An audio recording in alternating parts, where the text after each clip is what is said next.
如果你是春风675NK 和春风800NK 的车主，那么这条视频将对你非常有用。嗨，大家好，我是上官。今天跟大家分享的内容就是像春风675NK 和800NK 这种后避震只有2个功能可调，也就是预载和回弹阻尼可调，没有单独的压缩阻尼的这种，并且我的需求是跑山或者是激进骑行，再或者是我的体重比较大的时候，我的后避震的设定应该怎么调会相对比较好。这里注意我的用词，我说的是相对。那为什么突然说这2个车呢？是因为这2个月我在广东和福建去调车，然后遇到了好几个这种车型的车主，也给他们调了车，他们的需求也像我说的这样，OK， 我是激进去跑山的啊，或者我体重比较大，180、190斤左右的啊，甚至更高。我遇到的情况是，有的车主只把阻尼，也就是一个阻尼管了回弹，也管了压缩，单独把这个阻尼调到非常非常大，造成的结果就是确实它骑起来比较硬，但是同时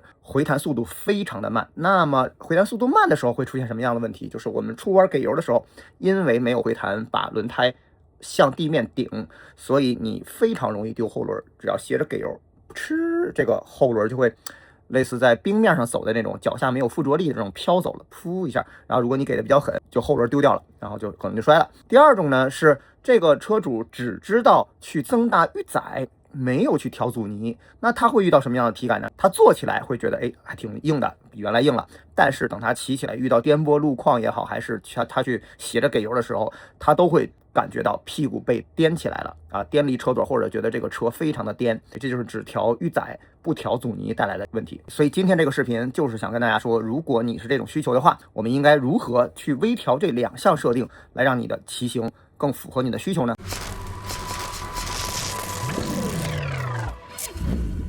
首先我们要明确2个需求。第一个需求，我是激进的，或者是我去跑山，那我一定是这个节奏是比较快的，所以我们的后避震一定要有一定的支撑性，这是第一个，对吧？第二个需求就是，如果我的体重比较大，我坐上去，我骑的过程中，我都需要支撑比较好，否则我给油的时候，它后边一定会往下塌，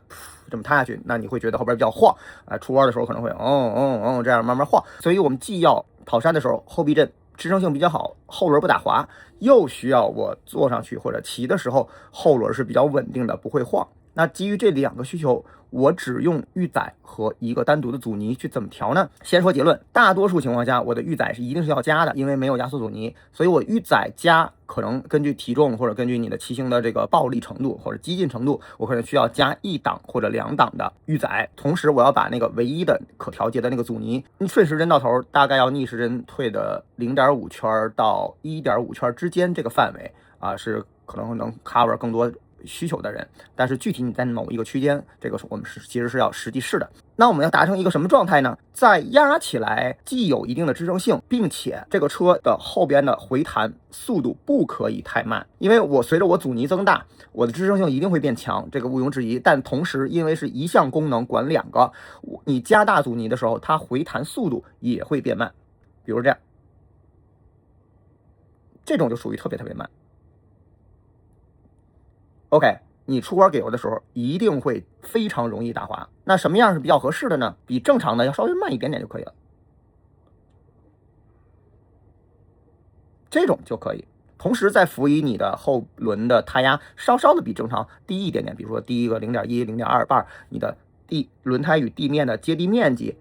会变大，那你跑起来相对来说会更好。所以这里的要点就是预载要加强，同时我的阻尼不可以过大，导致回弹很慢。这里我们要考虑的是回弹速度，但这样调会丧失什么呢？舒适性，或者说滤震能力。那有些同学说，我就是跑山，我不要什么舒适性，没有意义对我来说。但是山路或者是我们的柏油马路，它不可能跟镜面一样平，它一定会有路面接缝，有小颠簸。那这个时候我们去加了预载，你一定会丧失大部分的静态下沉量，就是我没有静态下沉量去给我过滤路面的小颠簸，你骑起来一定会觉得路感异常的清晰。那过于清晰的路感，你骑久了会觉得累，有点颠。但这个车的后避震又没有压缩阻尼，你如果想让路感降低呢，你就要去降低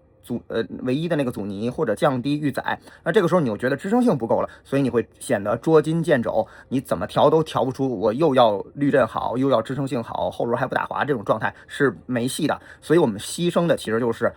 滤震能力，让我们的支撑性和后轮的稳定性这两个跟安全息息相关的部分提高。所以以上的这个调节思路其实就是针对后避震功能不完整的车型，同时你的需求又是激进，或者你的体重是比较偏大的人，我们这样去调的时候才比较好。所以如果屏幕前的你也是这个车的车主，或者是类似的后避震的结构的车主，你也可以根据我的这个调节思路去试一下。如果同样是这两种车，你们需要知道前避震怎么调的话，欢迎评论区告诉我，我们下一期可以说前避震如何调。好，关注我，了解更多机制知识，下期见了，拜拜。